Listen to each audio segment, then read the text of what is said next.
Kesultanan Cirebon. Bagian 1, dari dukuh kecil menjadi kota pelabuhan. Cirebon, dari kota inilah Islam mulai masuk ke tanah Pasundan.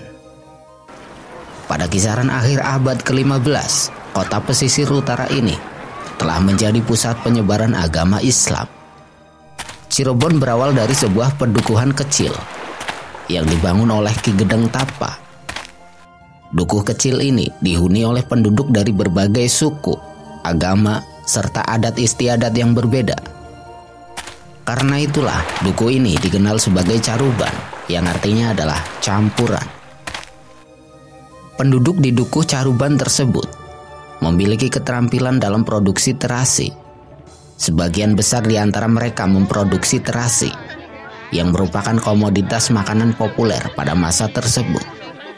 Terasi merupakan produk olahan yang berbahan udang. Dari proses pembuatan terasi inilah muncul nama Cirebon. Dalam bahasa Sunda, Ci artinya adalah air dan Rebon adalah udang. Bertahun-tahun kemudian, dukuh kecil bernama Caruban itu tumbuh menjadi sebuah kota pelabuhan dan dikenal sebagai Cirebon. Pelabuhan Cirebon lambat laun menjadi kota yang ramai dan dikunjungi oleh para pedagang dari berbagai tempat. Sepeninggal Ki Gedeng Tapa, Cirebon dipimpin oleh Ki Gedeng Alang-Alang. Cirebon ketika itu semakin berkembang sebagai bandar pelabuhan dengan lalu lintas perdagangan yang cukup ramai.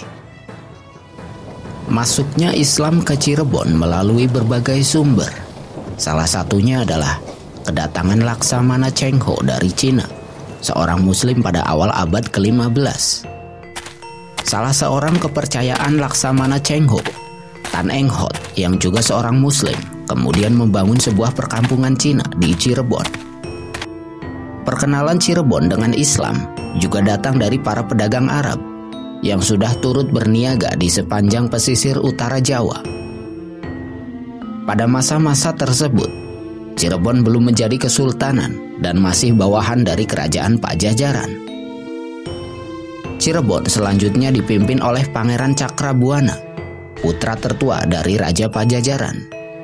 Seharusnya beliau menjadi putra mahkota, namun karena memilih menjadi muslim, mengikuti agama ibunya, posisi putra mahkota jatuh ke tangan adiknya.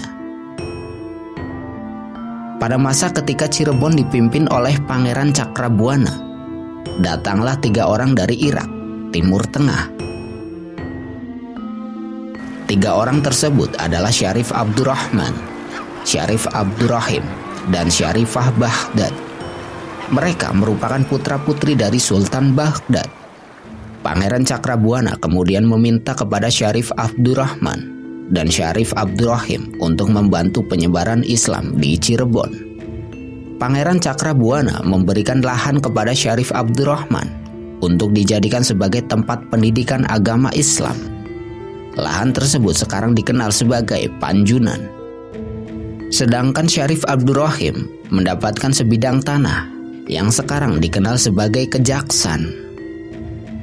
Syarifah Baghdad kemudian menikah dengan Syarif Hidayatullah yang kelak akan dikenal sebagai Sunan Gunung Jati. Syarifah Baghdad banyak membantu Sunan Gunung Jati dalam penyebaran agama Islam di Jawa Barat.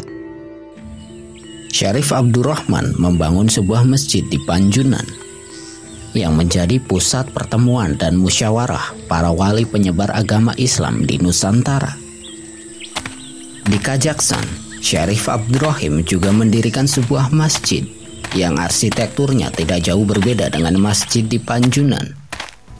Syarif Abdurrahman tidak hanya menyebarkan agama Islam, tetapi juga memperkenalkan keahlian baru, yaitu pembuatan keramik porselen.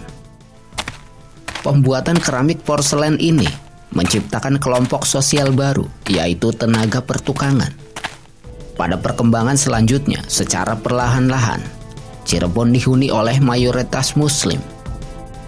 Sementara Cirebon dalam proses pengembangan agama Islam secara masif. Nun jauh di timur mereka, terjadi transisi politik besar-besaran. Majapahit yang sudah di akhir sejarahnya dilanjutkan oleh kekuatan baru yang bernama Demak. Berakhirnya Majapahit membuat Pajajaran sebagai satu-satunya kerajaan Hindu yang masih berdiri di Pulau Jawa. Dan Cirebon berada di antara kekuatan baru, Demak, dan kekuatan lama, Pajajaran.